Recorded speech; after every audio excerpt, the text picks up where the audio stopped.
Alors bonsoir à tous et bonsoir à toutes et bienvenue pour la fin de la bête de la cave. J'espère que vous allez bien. Moi, ça va super. Comme d'habitude, en début de lecture, j'ai toujours la forme et après, je vais avoir envie fortement de dormir. Donc, sans trop traîner. Donc, où est-ce qu'on en était? Marc, oui, Marc est perturbé, je le vois ici comme phrase. C'est bizarre que je n'ai pas souvenir de l'autre lecture alors que je l'ai lu il n'y a pas longtemps. Oui, on a appris que Marc, en fait, il n'avait jamais quitté l'hôpital. C'est pour ça qu'il n'avait pas de souvenir qu'il avait été à l'hôpital. C'est parce qu'il s'était jamais réveillé de l'hôpital, il n'était pas retourné à l'école, il n'y avait pas de case, entre guillemets. On apprend qu'il a une sœur, enfin la fameuse Gwendoline, c'est sa petite sœur, qui est plus grande que lui, apparemment. Je vois ici que le docteur Bailey n'était pas, oui, la première description du personnage n'est pas du tout le même. Ah oui, on s'était laissé sur le fait que le docteur Bailey, comme Marc était à l'hôpital, le docteur Bellet, pas Bailey, Bellet, était seul avec lui, soi-disant pour l'ausculter, mais il a commencé à jouer fourche-langue avec lui et ça dure depuis trop longtemps. Il tire sur la langue de Marc qui se déroule à l'infini, on dirait, jusque par terre, mais il a l'impression qu'en fait, cette fois-ci, il ne rêve pas. Donc voilà, je suis ici, le docteur était toujours là, occupé à extirper des kilomètres de langue, et cette fois je ne rêvais pas. Bon, qu'est-ce qui va se passer au chapitre 22? Il y a chapitre 22 jusque 31. Je vais essayer de bien lire tranquille pour dire que la vidéo soit un peu à rallonge. Vous de votre côté, vous savez quoi faire. Installez-vous confortablement ou occupez-vous convenablement. Comme d'habitude, je vous souhaite une bonne écoute. Je me réveillai brusquement, les yeux rivés sur les carrés blancs du plafond. Je me dressai sur un coude. J'étais en nage, mon cœur tambourinait dans ma poitrine. « Docteur Bellet » appelai-je dans un râle. Il était parti. Je regardais autour de moi, les rideaux blancs, la fenêtre entr'ouverte, le lit vide à côté du mien. J'étais seul. Je jetai un coup d'œil timide au pied du lit, m'attendant à y trouver un long ruban de langue rose. Rien. Je passai ma langue sur mes dents. Elle avait une taille normale. Je poussai un soupir de soulagement. Ça va, me dis-je. Cette fois, je suis vraiment réveillé. Mes cauchemars dégoûtants étaient terminés. Soudain, j'entendis des bruits de pas dans le couloir, et un géant pénétra dans ma chambre. Il me regarda en souriant, tout en lissant sa barbe noire. Il faisait près de 2 mètres. Il marchait légèrement penché en avant. Il avait d'épais cheveux noirs et des gros sourcils surmontaient ses lunettes d'écaille. Il portait une blouse ouverte et un stéthoscope se balançait sur sa poitrine. « Alors, Marc, tu vas mieux ? Je suis le docteur Bellet. »« Vous êtes le vrai docteur Bellet ? » ?»« Que veux-tu dire ? » fit-il en fronçant les sourcils. « Il y a un autre docteur Bellet, celui de mon rêve, commençai-je, ne sachant pas trop comment m'expliquer. Il vint s'asseoir sur le lit à côté de moi et le sommier métallique grinça sous son poids. Il m'observa attentivement pendant un long moment avant de déclarer « Oui, ces rêves sont un peu inquiétants. » Il appuya le stéthoscope sur ma poitrine et écouta quelques secondes. « Le rythme cardiaque est normal, déclara-t-il. » Il fronça légèrement les sourcils. « Ta mère et ta sœur sont à la cafétéria de l'hôpital. Elles vont remonter dans quelques minutes. Elles m'ont parlé de tes rêves, dit-il doucement. Ta mère m'a dit qu'ils t'avaient troublé, et apeuré aussi. C'est vrai, ils étaient effrayants, et en même temps si réels. Les couleurs étaient si vraies. Je ne sais pas quoi dire. Le docteur Bellet hocha lentement la tête. Je vais te garder en observation cette nuit, conclut-il en se redressant. Mais rassure-toi, tes radios sont bonnes. Je n'ai relevé aucune trace de fracture. Tu as juste un hématome qui devrait disparaître rapidement. C'est une bonne nouvelle, non ? Oui, acquiesça-t-il. Je suis seulement un peu troublé par tes rêves étranges. Je dois vraiment rester ici une nuit entière ? Il se leva. Debout près de mon lit, il semblait mesurer des kilomètres. Oui, je préfère, Marc, répondit-il en prenant des notes sur une tablette. Je te reverrai demain matin. Et là, je suis sûr que tu pourras rentrer chez toi. Merci, docteur, dis-je d'une petite voix. Je ne pouvais pas masquer ma déception. J'aurais tellement voulu quitter cet hôpital. Le médecin se dirigea vers la porte et s'arrêta à mi-chemin. « Oh, j'ai failli oublier. » Il sortit une enveloppe de la poche de sa blouse. « C'est arrivé pour toi, Marc, il y a quelques minutes. Ta mère et ta sœur étaient déjà à la cafétéria. » Il me tendit la lettre. « Repose-toi bien, fit-il. Je ferai en sorte que tu puisses partir le plus tôt possible. » Je le remerciai à nouveau et le regardai s'éloigner. J'examinai l'enveloppe. Dessus, il était écrit « Pour Marc ». Je décachetai et dépliai une feuille blanche.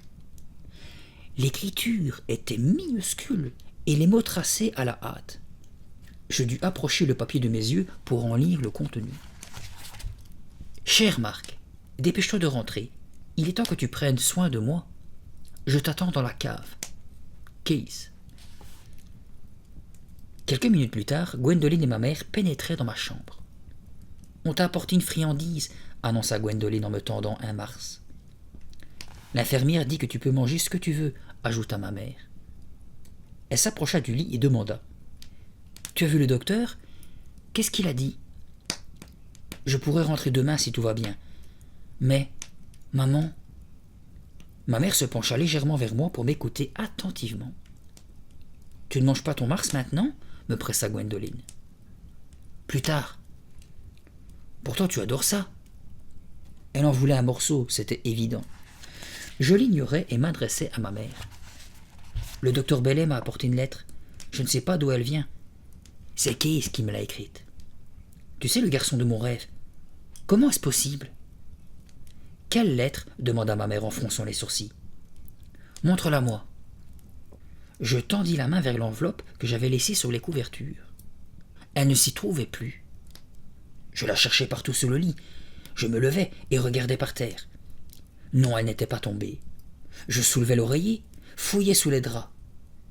C'est bizarre, je suis sûr de l'avoir mise là. Elle s'y trouvait encore il y a une minute.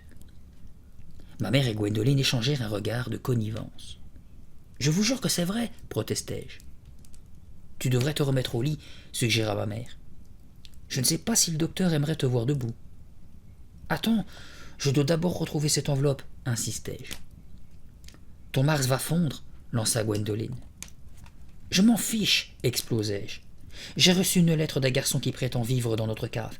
Il faut que je la retrouve. »« Calme-toi, Marc, intervint ma mère. Tu ne sais pas ce que tu dis.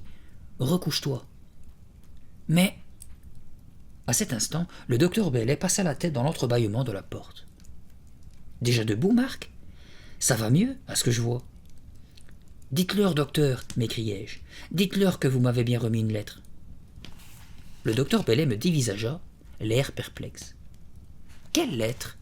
De quoi parles-tu » Cette nuit-là, je luttai contre le sommeil de toutes mes forces. Je ne voulais plus vivre ces affreux cauchemars. Je ne voulais plus entendre parler de ce Case, ni revoir ma sœur vomir ses entrailles. J'avais gardé les rideaux ouverts et contemplais le ciel gris au dehors, attentif au bruit de l'hôpital. Finalement, je m'assoupis et plongeai dans un sommeil lourd, sans rêve. Au matin, quand j'ouvris les yeux, Gwendoline et ma mère se trouvaient déjà dans la chambre. Je poussai un grognement et roulai sur le côté. « Debout, petit dormeur, lança joyeusement ma mère. Le docteur Bellet te laisse sortir. »« Super, répondai-je d'une voix pâteuse. Une douleur sourde me vrilla les tempes. Je portai machinalement la main à mon crâne et sentis un bandage. « N'y touche pas, prévint aussitôt ma mère. Ça va te faire encore un peu mal pendant quelques jours. Mais c'est normal. » Je posai les pieds par terre et la tête me tourna un peu. « Le docteur Bellet dit que tu pourras retourner à l'école quand tu te sentiras prêt. »« Tu as de la chance, » commenta Gwendoline. « Tu as loupé une interro-surprise et un reportage rasoir sur des joueurs de cornemuse. »« Habille-toi vite, » me pressa ma mère. Elle n'eut pas besoin de me le dire 2 fois. Je bondis dans mes vêtements. J'étais si heureux de rentrer à la maison que j'en aurais dansé. Je me précipitai sur ma sœur et la pris dans mes bras pour la première fois de ma vie. « Je suis désolé d'avoir rêvé que tu n'étais pas ma sœur, » m'excusai-je. Gwendoline me repoussa, dégoûtée. « Ne refais plus jamais ça. Je te préférais avant. »« Ne t'inquiète pas, » répondis-je, enjoué. « Dès que je serai à la maison, je redeviendrai exactement comme avant. » J'étais persuadé de ce que je disais. En arrivant chez nous, je faillis embrasser la porte d'entrée.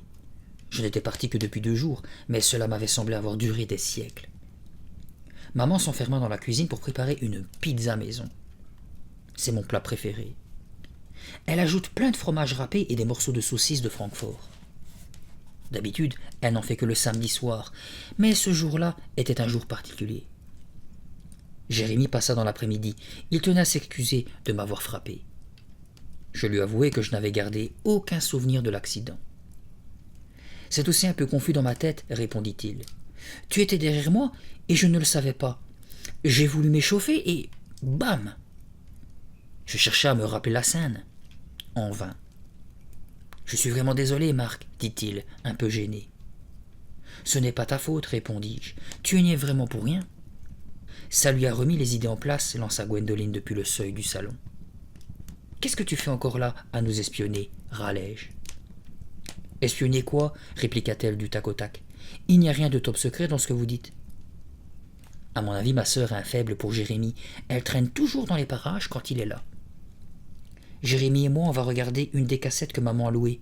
Tu restes avec nous ? Proposai-je néanmoins à Gwendoline. « Oh, j'ai vu les titres.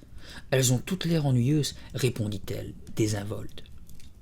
Malgré tout, elle alla s'asseoir sur l'accoudoir du canapé. « Vous avez choisi quel film ?» demanda-t-elle en croisant les bras. Je sortis le premier Indiana Jones. Même si je l'ai vu une 15aine de fois, je l'aime toujours autant. Celui-là, génial, annonçai-je en le glissant dans le magnétoscope. D'ordinaire, ma mère refuse qu'on regarde des cassettes en plein après-midi. Elle prétend que c'est mauvais pour les yeux, mais ce jour-là n'était pas un jour comme les autres. Une pizza maison est un bon film. Que demander de mieux ?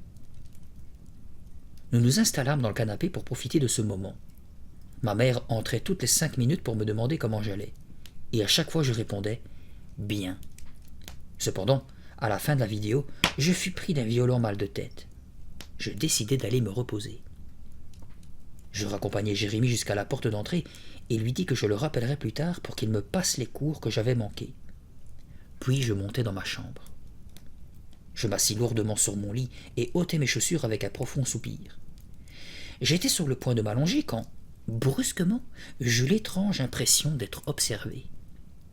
Je me retournai et vis un garçon sur le seuil de la porte. « Jérémie » appelai-je. Non, ce n'était pas lui. Je reconnus l'individu dès qu'il entra dans la pièce. C'était Case. Je fermai les yeux. 1 fois, 2 fois. Je voulais qu'il disparaisse. Mais Case continuait d'avancer vers moi, d'un pas lent et assuré, ses yeux noirs rivés dans les miens. « Non, hurlai-je, tu n'existes pas, tu n'es qu'un rêve. »« Je sais, répondit-il calmement. Je t'ai rêvé, et maintenant je suis réveillé, alors disparais. » Je me pinçai au sang pour m'en assurer. Aïe, ça faisait mal. Pas de doute, j'étais bel et bien réveillé. « Tu ne peux pas être ici, repris-je d'une voix tremblante. C'est une hallucination, tu n'existes pas. » Kay s'arrêta à 1 mètre de moi. « Oh, mais si, j'existe, répondit-il avec un sourire venimeux. Ses yeux sombres s'embrasèrent l'espace d'1 seconde. Il ajouta. « Je vis dans ta cave, Marc, et tu le sais. »« Mais, bafouillai-je, ce n'était qu'un rêve. » Case, l'air narquois, avança son bras. « Tu n'as qu'à me toucher, tu verras que je suis réel. » Je me levai, tendis une main hésitante et refermai mes doigts sur son poignet. « Hé !» m'exclamai-je en reculant vivement. Il était bel et bien réel. Case fit une petite grimace méprisante. « Je te l'avais dit. »« Dans mes rêves, commençai-je. »« J'utilise tes rêves, expliqua-t-il en m'interrompant. Je communique avec toi pendant ton sommeil. Je m'y glisse. »« Pourquoi ?» bredouillai-je. Son sourire disparut et son regard devint froid. « Je voulais que tu saches que j'étais là, que je t'attendais. » Je n'aimais pas l'expression de son visage, ni le ton de sa voix. Ils étaient vaguement menaçants. Case cherchait à m'effrayer. Quand je réalisai cela, mon cœur s'emballa et une boule d'angoisse noua ma gorge. Le sang afflua à mes tempes. Je reculai d'un pas et heurtai le rebord de mon lit. Je tombai sur le dos. Case bondit au même instant et m'empêcha de me relever. « Je t'attendais, Marc, reprit-il d'une voix glaciale. Tu vas t'occuper de moi à partir de maintenant. Et pour toujours. »« Non !» hurlai-je en me débattant. Je roulai sur le côté et tentai de lui échapper, mais il se montra plus rapide et me bloqua le passage. « Non, non !» lâchai-je dans un souffle. Case se pencha sur moi, déterminé. « Tu vas m'obéir, Marc. Tu feras ce que je dis. »« Va-t'en, tu n'es pas d'ici, protestai-je d'une voix tremblante. Il faut t'y habituer, siffla-t-il entre ses dents. Tu n'as pas le choix. Je suis ici, dans ta chambre, je suis bien réel. Je vis dans ta cave et tu vas t'occuper de moi, je te le répète. Tu feras même tout ce que je veux. Non, hurlai-je, horrifié. Je le repoussai rageusement et plongeai de l'autre côté du lit. Quand je me redressai, je vis la haine briller dans ses yeux. Il poussa un cri rauque. « Qu'est-ce que tu cherches à faire, Marc ?» demanda-t-il, narquois. Il n'attendit pas ma réponse et sauta sur moi tel un fauve. Je l'esquivai d'un pas et allai me réfugier près de mon bureau. Je jetai un coup d'œil désespéré en direction de la porte. Case me barrait le passage. Il respirait avec force, une lueur étrange dans les yeux. Je fouillai la pièce du regard, nerveux, cherchant une issue ou une arme, quelque chose pour le maintenir à distance. « Tu ne t'en tireras pas comme ça, Marc, grogna-t-il. Tu vas t'occuper de moi. » Il bondit à nouveau. Je l'esquivai encore et heurtai mon bureau. Ma main se referma alors sur un presse-papier. C'était un hibou en pierre, très lourd, que Gwendoline m'avait offert pour mon dernier anniversaire. Lorsque Kay s'élança pour m'attaquer, je l'accueillis d'un coup de poing. Il reçut le presse-papier en pleine tête. Ses yeux se voilèrent sous le choc. Sa bouche s'ouvrit sur un cri muet et il tomba d'un coup, comme une masse. Il resta étendu, inerte. Il ne bougeait plus. « Case » appelai-je d'une petite voix. « Case » Il ne répondait pas, regardant fixement le plafond. Je lâchai le hibou qui retomba avec un bruit sourd sur le sol et m'accroupis à côté du garçon. « Case !»« Oh non !» me lamentai-je. « Qu'est-ce que j'ai fait ?»« Case !» Je le secouai par les épaules. Sa tête roula mollement de droite à gauche. Il ne réagit pas. Son regard était vide. « Non !» Je poussai un hurlement et me redressai vivement. Aussitôt, la pièce se mit à tournoyer. Je titubai et me rattrapai à la porte. Je me retournai une dernière fois avant de quitter la chambre pour appeler à l'aide. Et là, je vis Case qui se transformait. Un cri de terreur m'échappa. Je le contemplais, horrifié. Son nez et ses yeux fondirent à l'intérieur de son visage. Semblable à une tortue qui rentre dans sa carapace, sa tête disparut dans son corps. Ses bras et ses jambes firent de même. Ils rétrécirent, comme absorbés par son torse. Sa peau se mit à scintiller. Il n'y eut bientôt plus qu'une masse rosâtre, luisante et molle, qui ressemblait à une limace. Pétrifié par la peur, je tressaillis lorsque cette gelée informe glissa lentement hors de ses vêtements et rampa dans ma direction, laissant derrière elle un sillon de bave jaunâtre. Alors, avant même que je songe à bouger, la chose dégoulinante se dressa et vint se plaquer contre moi. Assailli par une odeur douceâtre, je poussai un grognement de dégoût. Les chairs molles se refermaient sur moi comme une camisole. Je voulus crier, mais aucun son ne sortit de ma bouche. L'odeur que dégageait la créature était suffocante. Elle remplissait peu à peu mes poumons, tel un gaz empoisonné. J'avais beau me débattre, mes jambes ne faisaient que s'enfoncer davantage dans la matière spongieuse. Chacun de mes mouvements provoquait un bruit humide, et mes poings disparaissaient dans cette substance visqueuse. C'était exactement comme affronter un gigantesque chewing-gum. La matière me recouvrit peu à peu, et la puanteur s'amplifia. C'était chaud, moite et palpitant, et ça remontait le long de mon visage. La masse m'engloutit, s'insinuant lentement dans mes narines. Je suffoquais. J'allais mourir étouffé. Je devais me libérer au plus vite. Aussi secouai-je rageusement la tête. La matière suivit mon mouvement et adhéra davantage encore à mon visage. Je la sentais qui glissait petit à petit dans ma gorge. Il me fallait trouver de l'aide. Mais où? Je chancelais. Pouvais-je encore me déplacer? M'était-il possible d'entraîner cette masse gluante avec moi? Si seulement je pouvais descendre. Je levai un genou dans cette masse écœurante et tendis la jambe. Oui, je venais de faire un pas, puis un autre. Je tentais de regarder à travers cette matière translucide. Les formes extérieures m'apparaissaient comme dans un brouillard opaque. Je pouvais à peine respirer et mes poumons commençaient à me brûler. Je devais bouger, coûte que coûte.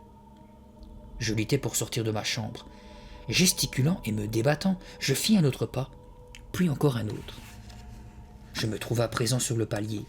Chaque pas me rapprochait de la délivrance. Soudain, le sol se déroba sous mes pieds. Je tombais dans l'escalier. Heureusement, la masse spongieuse amortit ma chute et je rebondis sur le carrelage de l'entrée sans me faire mal. Je me relevai. Ma tête parvint alors à s'extirper du magma gluant et j'avalai une grande bouffée d'air. C'était si bon.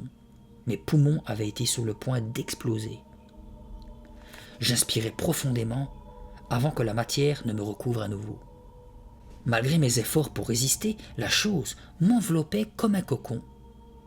Un mouvement brusque m'envoya contre le mur de l'entrée et je basculai en direction de la cuisine. « Maman, où es-tu » hurlait mon esprit.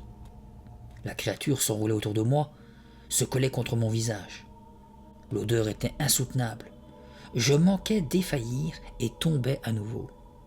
Non, dans un ultime sursaut d'énergie, je réussis à me redresser et pénétrer dans la cuisine, entraînant la substance avec moi.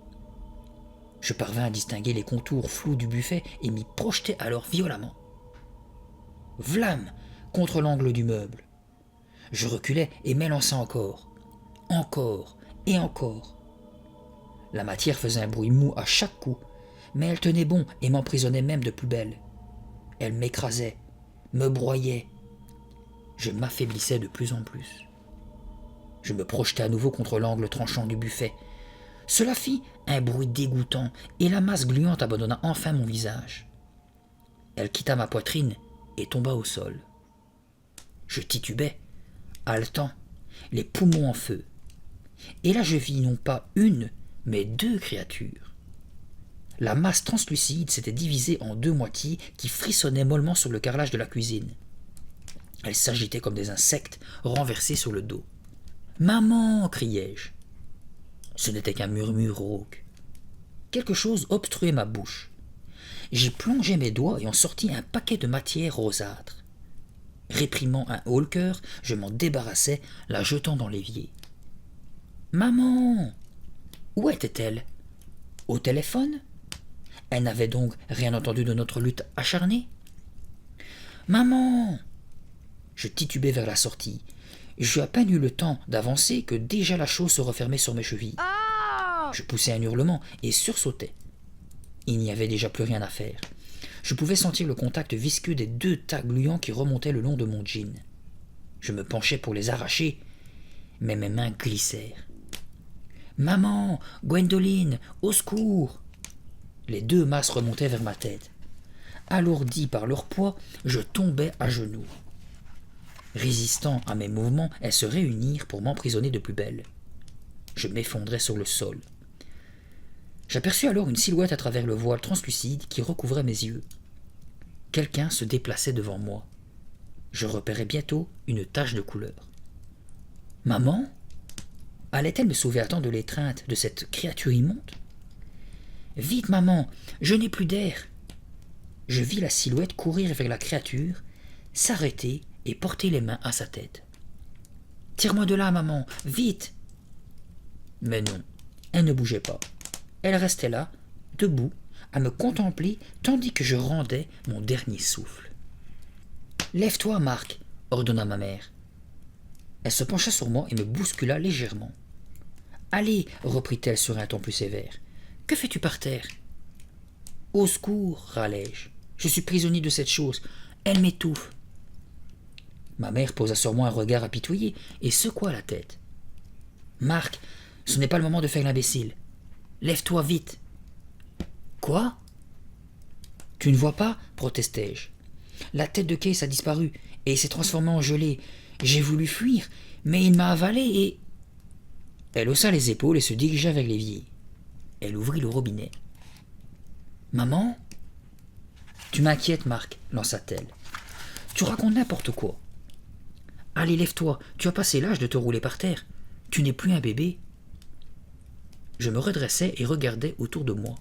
« Ça alors !» m'exclamai-je. Le monstre gélatineux avait disparu. J'examinai le sol. Il était parfaitement sec. « J'ai encore rêvé, me dis-je, consterné.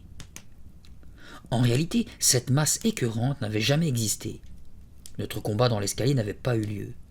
C'était un horrible cauchemar de plus. Je n'étais pas assis sur le sol dans la cuisine. J'étais dans mon lit, et je rêvais encore une fois. Il fallait que je me réveille pour que tout ça se termine enfin. « Allez, Marc, réveille-toi » m'ordonnai-je. Je me levai. Ma mère buvait un verre d'eau devant l'évier. « Réveille-toi, Marc » me répétais-je mécaniquement. Mais si réellement j'étais en train de rêver, comment pouvais-je m'en sortir? Je me tournai et me cognai le front sur le buffet. Ouh! La douleur explosa dans ma tête et redescendit le long de ma colonne vertébrale. « Je ne dors pas » murmurai-je. Ma mère fit demi-tour vers moi. « Qu'est-ce que tu dis ?»« Je ne dors pas » répétai-je, hébété. « Enfin, tu t'es relevé » commenta-t-elle sans tenir compte de mes paroles. Elle m'observa un court instant. « Tu as mal ?» Bien sûr que j'avais mal. Je venais d'emboutir le buffet. « Ça va » répondis-je néanmoins. Sur ces mots, je quittai la cuisine à toute allure. Je voulais être seul, réfléchir au calme à ce qui venait de se passer. « Marc » appela ma mère. Je ne pris pas la peine de répondre et m'élançai dans l'escalier. Je m'engouffrai dans ma chambre et claquai la porte derrière moi. « Doucement, Marc » lança une voix. Je me retournai vers le lit et sursautai. Case y était assis en tailleur, l'oreiller posé sur ses genoux. « Assieds-toi » me dit-il en désignant la chaise de mon bureau. « Respire et calme-toi. Nous allons passer un très long moment ensemble, jusqu'à la fin de tes jours. » « Je suis encore en train de rêver ?» demandai-je d'une voix angoissée. Case ne répondit pas. Il continua de désigner la chaise et ordonna. « Assieds-toi. » Je jetai un coup d'œil vers la porte. L'idée de fuir m'effleura un instant. Soudain, le désespoir me submergea. Je me sentais mal et j'étais fatigué par toutes ces épreuves. Mes jambes se mirent à trembler et je titubais. « J'en ai assez, gémis-je. Tu as gagné. C'est toi le plus fort. » Case eut un sourire narquois et désigna de nouveau la chaise. Je m'y effondrai en poussant un profond soupir. « J'abandonne, » murmurai-je. « Est-ce un rêve ou la réalité ? Je n'ai plus le courage de chercher à le savoir. » Le visage de Case s'éclaira d'un sourire victorieux. « Tu as gagné, » répétai-je tristement. « Je ferai ce que tu voudras. » Le garçon se leva d'un bond et traversa la pièce. Il me tapota doucement l'épaule, comme s'il flattait un caniche. « Brave petit !» Il se planta devant moi, bras croisés, l'air satisfait. « Je savais que tu comprendrais, Marc. Tu es quelqu'un d'intelligent. » Je baissai la tête. Je ne voulais plus voir ce sourire qui me narguait. « Tu vas prendre bien soin de moi, poursuivit-il. Tu feras ce que j'ordonnerai pendant toute ta vie. » Soudain, il tourna les talons et se dirigea vers la porte. « Où vas-tu » demandai-je d'une voix faible. « Je redescends à la cave, là où je vis. Et sais-tu ce que je vais faire ?»« Non. »« Devine ?»« Non, soupirai-je, laisse-moi tranquille. Je vais établir la liste des tâches que tu vas devoir accomplir pour moi. Quand j'aurai fini, je reviendrai et nous verrons cela. »« Bien, » murmurai-je. Était-il vraiment sérieux ? S'attendait-il réellement à ce que je sois son esclave ? Au moment d'atteindre la porte, Case se retourna une dernière fois vers moi. « Avant de partir, je voudrais te montrer quelque chose. » Il fit un pas dans ma direction et ouvrit grand la bouche. Aussitôt, une matière rose et humide en sortit. Pendant une seconde, je crus que c'était une bulle de chewing-gum. Puis je me souvins de ce qui s'était passé avec Gwendoline. Des entrailles luisantes jaillirent de la bouche de Case. Un organe jaune s'accrochait par grappes à la chair. Un cœur pourpre palpitait au centre d'un réseau de veines bleues. Je restai un instant muet, tétanisé devant ce spectacle monstrueux, avant de pousser un hurlement. Je battis des paupières. Mes yeux étaient gonflés et ma bouche sèche comme du coton. J'avais dû dormir pendant des heures. Je m'étirais, mes muscles étaient douloureux. J'avais mal à la tête. Je me redressai en laissant échapper une plainte et pris appui sur mes coudes. Le décor vacilla un instant. « Waouh !» soufflai-je. Les contours familiers de la cave redevinrent nets. Je me sentais faible et engourdi. « Case, tu es réveillé !» C'était la voix de ma mère. Elle apparut peu après. J'ouvris la bouche pour lui parler, mais je ne pus que tousser. Je me raclai la gorge. « Tu es enfin réveillé, Case, dit-elle. Cela fait si longtemps. » Je secouai la tête pour chasser les souvenirs confus qui m'embrouillaient l'esprit et regardaient tout autour de moi. Oui, j'étais sain et sauf, dans la cave où je vivais avec ma mère. Que m'était-il arrivé? Pourquoi avais-je autant dormi? D'étranges images me revenaient en mémoire. « Maman, j'ai fait d'affreux cauchemars. » La main de ma mère vint se poser sur mon front. Elle était douce et tiède. « De quoi as-tu rêvé ?» demanda-t-elle tendrement. « J'ai rêvé que Marc avait reçu un coup de batte sur le crâne, dis-je. Je la vis se mordre les lèvres. « Tu as rêvé de Marc ?» répéta-t-elle en m'observant attentivement. J'approuvai d'un hochement de tête. « Oui, Marc avait reçu un coup sur la tête et... »« C'est toi qui as reçu un coup, Case » m'interrompit-elle. « Pas Marc ?» Tout était mélangé dans le rêve, dis-je. J'ai rêvé que j'allais dans la chambre de Marc et que je lui disais qui j'étais. Je lui disais que j'habitais dans sa cave. Ma mère vint s'asseoir au pied de mon lit. « Alors, que s'est-il passé ?»« Il a commencé à me battre, répondis-je. Marc était horrible. Il m'a frappé, il m'a jeté dans les escaliers. J'ai eu si peur. » Ma mère plissa les paupières, l'air sévère. « Combien de fois te l'ai-je dit, Case? Il ne faut jamais jouer avec les humains. » Mais tentai-je de me justifier. Elle leva la main pour m'imposer le silence. « On ne joue pas avec les humains, » asséna-t-elle gravement. « Tu es un monstre, Case, et ça non plus, ne l'oublie jamais. » Elle soupira et reprit. « Ce n'est pas parce qu'on leur ressemble qu'on peut les fréquenter. » Je sais, grognai-je. J'avais déjà entendu ce sermon des centaines et des centaines de fois. Je t'avais pourtant interdit d'aller jouer avec Marc et les autres humains. Tu ne m'as pas obéi, et voilà ce qui t'est arrivé. Comme elle désignait ma tête, je levai la main et sentis un bandage. « Tu as reçu un coup de batte, » reprit-elle d'une voix qui tremblait légèrement. « Un mauvais coup. Pas étonnant que tu aies fait des cauchemars. »« Maman, s'il te plaît, » protestai-je, tout en essayant de me redresser. Elle me força doucement à me rallonger et poursuivit son sermon. « Tu ne peux pas aller là-haut et jouer avec les humains. Nous devons être très prudents, mon chéri. » Quand elle commençait ce discours, il était impossible de l'arrêter. « Je sais, tranchai-je, exaspéré. Nous sommes des monstres, et nous vivons dans la cave de Marc et Gwendoline. S'ils l'apprennent, ils auront peur, et ils nous chasseront. »« Je comprends que tu aies parfois envie d'aller jouer avec eux, » reprit ma mère sur un ton plus doux. « Mais cette fois, j'espère que tu retiendras la leçon. J'ai eu très peur pour toi, Case.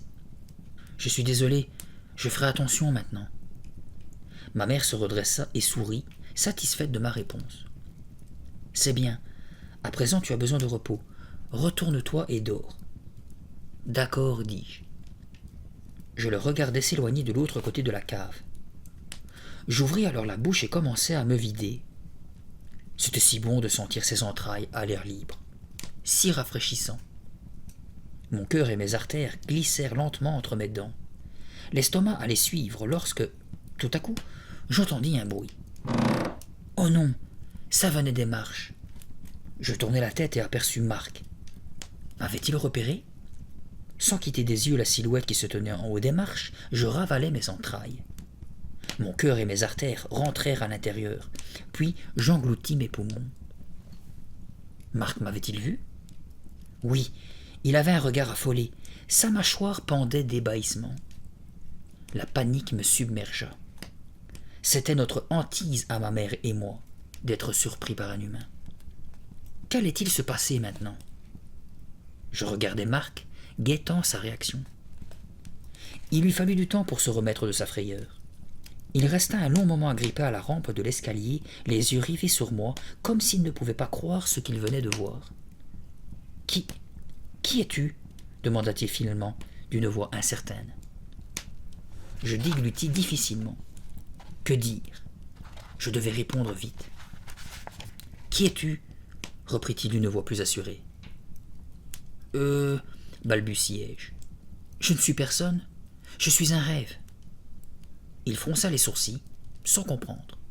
Remonte dans ta chambre, lui dis-je. Allait-il me croire? Et voilà comment se termine la bête de la cave. Alors je vous avoue que la fin, mitigée. Ça aurait pu être un peu plus chouette je trouve s'ils avaient pu se comprendre tous les deux et qu'ils auraient pu être potes. Mais entre nous, bon, outre le fait que le gars il dégueule tous ces boyaux, c'est dégueulasse, même sans ça, excusez-moi, mais la tronche qu'il a, hein, donc comme je le répète, on dirait la gueule de Beetlejuice dans le 1, j'aurais quand même peur de sa forme normale. Enfin, ils disent, d'après sa mère, il ressemble à des humains. Ça n'a rien d'un humain, ça, on dirait un énorme serpent. Mais bon, dans l'ensemble, l'histoire était ni mauvaise, ni super chouette. Il y avait des passages, en fait, tout se passe, on va dire, dans le rêve à Mark et à Case, donc c'est pas vraiment folichon. C'est pas, comme je dis, une mauvaise histoire, mais c'est pas une méga chouette histoire. Bon, j'espère que vous, de votre côté, vous l'avez aimé, en tout cas, mieux que moi. Je sais pas si vous dormez déjà, mais si vous connaissez la chaîne Chair de Poule, on va se quitter sur le synopsis de l'autre tome. Si jamais vous êtes déjà endormi, mission accomplie pour moi. Si jamais vous êtes réveillé, vous savez quoi faire. Likez, partagez, abonnez-vous pour ne rater aucune autre vidéo et surtout commentez. Ça me fait toujours plaisir d'échanger avec vous. Nous, on va se quitter sur le tome numéro 47. Je vais essayer de vous faire de la lumière. Je crois que le gamin, il n'est pas à son aise optimal avec tous ces yeux là. On va lire L'école hantée. Déjà que l'école pour moi, c'était pas top, alors si elle est hantée, ça va être pire. Et j'ai éteint une de mes 3 bougies là, donc ça va pas le faire. C'est parti pour le synopsis de l'école hantée. Quel terrible secret se cache derrière les murs de la salle de travaux pratiques? D'où sortent ces étranges statues qui représentent des élèves mystérieusement disparus? Quelles sont ces voix qui appellent au secours? Non, Tommy Fraser ne se doutait pas qu'en venant à l'école, il risquerait sa vie.